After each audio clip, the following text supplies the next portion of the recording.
I envision it in 5 years that we can provide a kitchen cheaper than doing it the current linear traditional way. Within 5 years, because my material resources are already harvested, I get my materials cheaper, I will become my own as a company material bank for the price that I bought it for 5-10 years ago, makes me always having the best conditions and the best material prices. You can't beat that anymore in the future with the linear product.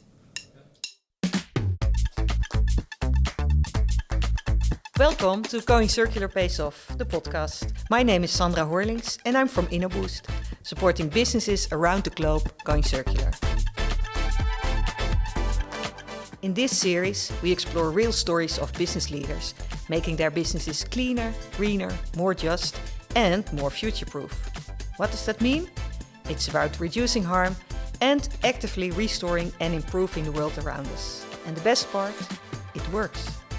We see in many sectors that a strong business case drives real change. In every episode, we uncover lessons from those already on this journey, so you can learn from their successes and sidestep the pitfalls. Today, we will discuss offering a kitchen as a service, which involves selling kitchens to, for instance, housing corporations and maintaining them even after tenants move, for the next tenant and the tenant after that one. It's a kitchen that comes with all services and maintenance, so it can last a very long time. It can last up to 60 years. Chainable, a fast-growing Dutch scale-up, has successfully launched this concept, and we'll talk to their CEO, Simon Rombouts. But before we introduce Simon, let's go to my co-host of today, Christiaan Kraaijenhagen. Christiaan, you are a circular business expert and a valued partner at InnoBoost. When we talk about offering something as a service, is that a good circular business model? Hi, Sandra. Yes, that's a good question. I think it's key that we get our resource back in the loop. And that's a difference with a normal and an as-a-service business model. Thank you. So let me introduce now our guest of today, Simon Rombouts. Very welcome. Nice to be here. You're the CEO of Chainable. Would you say that's a Dutch startup or would you consider yourself a scale-up? We would consider ourselves a scale-up. Yeah, for sure. We're currently like 25 people working for Chainable and some more external people. So and growing very fast as well. So well, that's good news. We found our business model and we can expand on it. Yeah. You are so passionate about going circular and the circular economy, and you already started specializing it during your studies. How come you're so passionate about that subject? When I was very young, my mother was already working in a sort of sustainable organization in Bokstel, where I'm from. It's called Kleine Aarde. It's sort of a very sustainable center. So I was already, let's say, focused on sustainability from a very young age. So also during my study, I always found that how can we make sure that if we align sort of economic impact together with environmental and social impact, then suddenly a lot of cool stuff can happen. And you read about all these amazing business cases around the world that have aligned these three aspects. And that is very inspiring to also work on yourself. So when I was studying and interviewing all these other people within the circular economy field, it sort of really kickstarted, again, my passion for circular business models. Can you explain to the listeners what is the difference between a circular kitchen and a linear kitchen? A linear kitchen, to start with, is made out of mostly new materials. And at the end of life, it's pretty much waste. It's useless. A circular kitchen is a kitchen made out of recycled materials in the first place and is possible to be recycled or reused or repaired in the highest possible value after use. And then during use, you of course want to lengthen the lifespan as long as possible. And what problem are you solving by offering circular kitchens? Well, of course, there's a very big waste from kitchens. In the Netherlands alone, there's 500,000 kitchens being thrown away every year. These are incinerated just for the energy use, and then it's just a waste. So only power comes out of it. So we're tackling that specific issue. Of course, it also contributes to all sustainable goals that we and also corporations, our clients, have to make their products and their real estate more sustainable. What are the benefits for housing corporations to choose for chainable for circular kitchens over a linear one? Well, first off, they of course also have their commitments towards Paris goals, towards ESG goals that they have, but that's just a small part. When you have a circular kitchen, you also have a kitchen that has more residual value, that lasts for a longer time, that's easier to repair, and eventually will just cost you less money. And that is one of the major drivers that we're currently selling our kitchen on is you want to be unburdened, you don't want to have any hassle in the kitchen. And in that sense, it's just a smart business decision to also go circular for them. It's interesting for me as a consumer. Why did you choose for B2B and not for B2C? Yeah, it's a very good question. Well, to start off, the green consumers that are willing to pay more for circular or sustainable products is a very small target group. Maybe it's 10% in the Netherlands. I'm not sure the exact numbers, but it's quite small. And then it's also very hard to have a product that is super individualized, as a kitchen is, because every house is different, and the place where a kitchen is, especially in the consumer markets, it's different, and people need 150 different colors. People just want to make their kitchen their identity pretty much, and that's very hard to make circular, because the standardization of a product is very much the key to the circularity aspect of it. So you also need to have a standardized industry or sector to really make it a lot easier to go circular. And then our product is also more expensive in the beginning. There's just no hopping over it. And if you gain back that initial price because it's cheaper down the line, that is very much the thing that a housing corporation or institutional investor is willing to pay for, because they have the exploitation of the real estate in their very long time span. So there's a couple of triggers why it's more interesting to go to the business-to-business market instead of going to the consumer market. And you were saying something about also unburdening the housing corporations, so they don't have any concerns about these kitchens, but also lowering the cost of maintenance. Exactly. Well, it's very interesting trigger in a good circular business model is that it incentivizes the manufacturer to make a better product. And that is in essence a good circular business model or a product as a service, instead of you can also have just the business model where you just get a normal product and you just pay per month. That's not really a good circular as a service model. In this aspect, when we say we unburden, we also take over the full responsibility from an extended producer responsibility. So for 20 years, it's our fault if a kitchen malfunctions. So it's also our responsibility to make it as good as we can to start off with. If I look at a normal kitchen in a housing association, after the guarantee is gone, it's pretty much over with the quality, right? It's maybe 10 years or 15. Sometimes you can make it last 20 years, but that's the lifespan that's in there. While a lot of the sub-products can last way longer than that. So for us, we design it in such a way that we can lengthen the lifespan. I would like to go back to that aha moment, when you really discovered, going circular is truly paying off, because this has been an adventure. Mm-hmm. When did you start Chainable? Well, formally we founded it in 2020, but the idea sort of sprouted in the beginning of 2019. So in 2019, you had an idea, you had an ambition, maybe a vision for the future. Yep. You launched that venture, but you didn't have any proof that it was going to be successful yet. When was the moment that you really thought, yes, it's paying off, going circular pays off? Can you recall that moment? Yeah, well, there was this, it's pretty much the first B2B client that you sell to is, okay, we found a product market fit. We found the client that is willing to pay for it, that really sees the benefits of our product. That was in 2020, actually, that we really had that. We were working, we also had the pivot, because the valid point that was made, that why are you not in the consumer market? Well, we started off pretty much in the consumer market, but we found out that the business model that we had and the sector that we are in is better suited for the business-to-business market. So we pivoted away from consumer to business to business, and then we first did like eco villages as a first two clients. But this is not really the target group, because always small projects. We really wanted to hit a bigger scale, because with that scale there came impact. And when we launched the first client, which was Woonpartners in Helmond, that was a client where it really clicked. And currently, I think we sell around 400 kitchens to them only this year. So the scale is also, and it's returning every year, right? So they have around 9,000 rental units. So yeah, that's about every 18 years that they replace a kitchen, meaning it's 400 or 500 kitchens each year.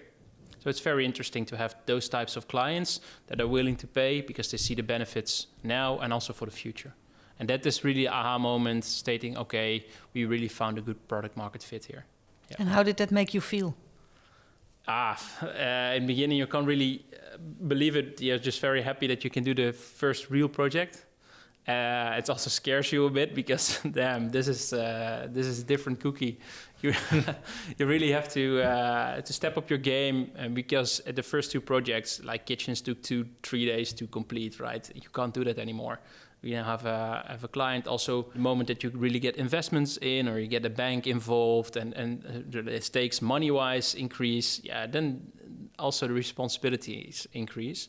But yeah, you're also excited to start the project. So it's all sorts of feelings. So let's maybe go back to that moment leading up to that aha moment. So making sure that you could close that deal with your customer. And maybe then also your design principles came into place, and you already shared some of the learnings, pivoting from B2C to B2B, really targeting a larger housing corporation that could help you scale. What was already in place before that moment that you developed? So my background was in sustainable business and innovation, and for quite a long time I had studied business models, circular business models, as a service business models, and I came across another co-founder called Kees van Nispen, and Kees had the knowledge on the kitchen industry. Kees turned 78 2 weeks ago, and he has really sold the first kitchens in 69 already. So more than 50 years of experience in the kitchen industry, and he really came with the idea kitchens still turn into waste. With all the companies that he worked for, and he was owning in the last 50 years, he sold more than 100,000 kitchens, and all these kitchens turned into waste. So the idea that he contributed to such a big problem was for him one of the reasons to found Chainable. And I was back then working as a sort of circular economy specialist at ABN AMRO. I was just doing my internship and doing some research for them at that point, and it really hit me that it was such a big problem that Kees was addressing, like 500,000 kitchens every year in the Netherlands. That's a problem worth addressing. And for me, as a sort of out of university student, pretty much, I wanted to make impact. So for us, really, my own personal vision came together in creating Chainable together with Kees and together with my co-founder Jordi as well. What is Jordi's role in Chainable? Jordi is my business partner, but he is CTO of the company, so he oversees all the product and operational aspects of the business. Interesting to hear that it started with a sort of impact goal, if I hear you correctly. Is that something you would say would be different from a normal venture versus, let's say, a circular venture? Is that one of the key ingredients? The kitchen industry is very a profit-driven industry. There's only a couple of players in the B2B market that sort of own the whole market. There's only two pretty much that own, for the social domain, own like 95% of the market. And in the consumer markets, there's one player only owning more than 50%. And they're all very much profit-driven. So to have an impact business within this specific sector is quite unique, but I wouldn't say it's unique for circular entrepreneurs per se. There's plenty of examples out there of people that just not really sure what they want to do, but they want to make impact. Yeah, and they will find a worthwhile problem to address. So Kees was there, you were there, Jordi was there. Yes. And then you had to design a circular kitchen. Yeah. Where did you start? Well, I had all this, and Jordi as well, we had all this theory about circular economy design principles. But Kees also had very just good ideas in how do we create a kitchen that will never turn into waste, and that's actually already made mostly out of waste materials. And we started thinking it's such a strange thing that we place a kitchen in an apartment block, for example, and after 15 years we just demolish the whole kitchen. All the value we put in it, we demolish it, we take it apart, we incinerate it, and we place the same new kitchen there. It's really like single-use kitchens, pretty much. Of course, you use them every day, but the materials after use are useless. How can we create a kitchen that will last a lifetime? That was the goal. And then we started thinking maybe we should design a kitchen with also a totally different basis. We call it a corpus. And the corpus was made out of recycled steel. And that allowed us to use 40% less plate material than in conventional kitchens. So we rethink, but we also reduce. And the material that we use was already reused, recycled material. So from the design perspective, we really took 3 or 4 different R's already in the beginning into the... I'm not sure if the R's Could you explain the R's? I'm not sure if I know them all, but there are 10 different R's. Mm-hmm. Some say 9, but it always starts with rethink. Can you rethink the way that you design a product? If you use a material, can you use the least amount of it, reduce? Then if you use a material, then at least try to make it a reused material. And then you have repair and refurbish and remanufacture. And all the way in at the bottom, you have recycling. And that's where most consumers or most people think about. There's only recycling, but recycling is almost the last step you take. So in designing the kitchen, we took this approach in mind. And the frame allowed us such great possibilities because you can take it apart, you can move it somewhere else, you can indefinitely move it almost like 100 times and it doesn't really hurt the product. You can't do that with plate materials like chipboard, for example. You can use 40% less material on average in a kitchen because normally the plate material provides stability. And in this case, the frame provides stability and just the plate material is just there to make it look nice. Or maybe separate certain parts of a kitchen, but not to make it structurally sound. So we take the basis of a kitchen to more the lifespan of the building, which like 50, 60, 70 years, it's possible. And the outside, the paneling, we just keep the normal 15, 20 years. And in that sense, we really transformed the idea what a kitchen would be, and what a kitchen needed to be. We took totally different design approaches. If you say, I start a business with the idea of designing something that could last for 60 years, that's really groundbreaking. It's really opposite from how businesses... It challenges the linear economy. Yeah, and that's how it's organized nowadays. Yep.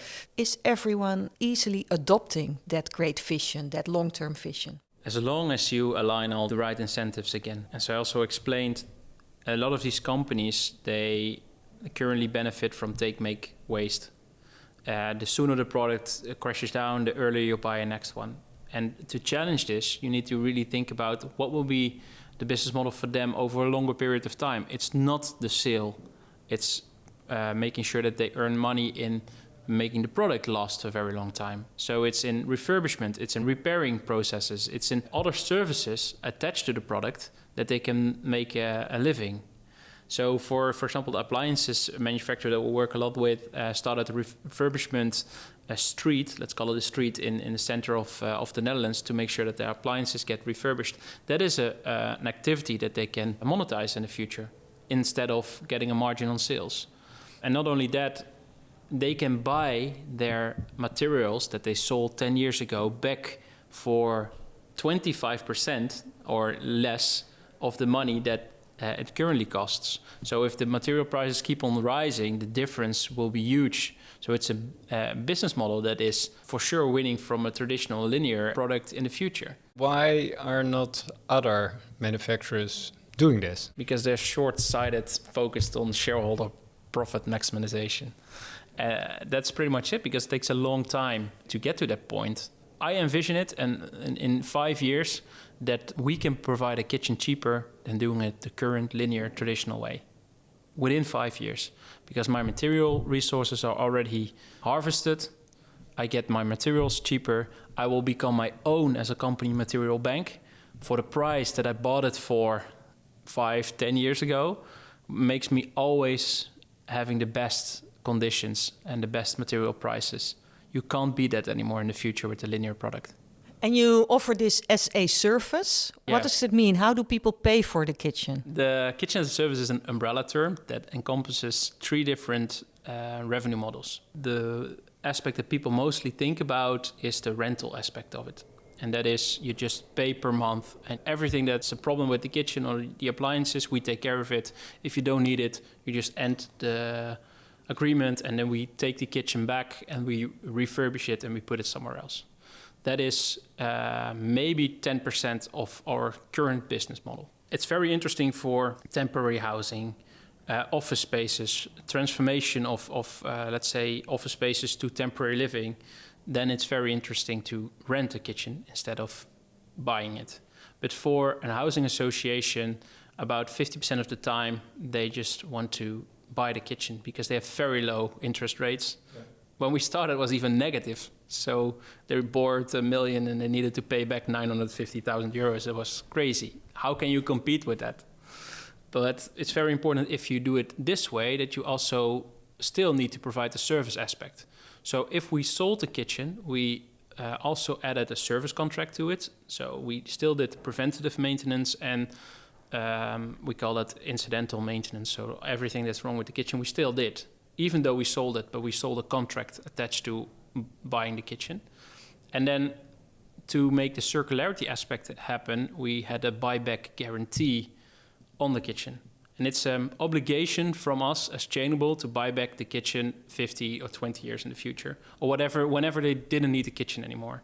That allows us as well to create a predictable volume, sort of a strange wording maybe, but we can also now say to our manufacturers, our suppliers, we know that these products are in the market and we know that we will get them back because we have an obligation to buy them back and our client has an obligation to sell them back to us. Was that easy to convince them to sell it back from you? Yeah, that was easy because they never, like now they have to pay money to get rid of a kitchen. And then suddenly they gain like 25% residual value.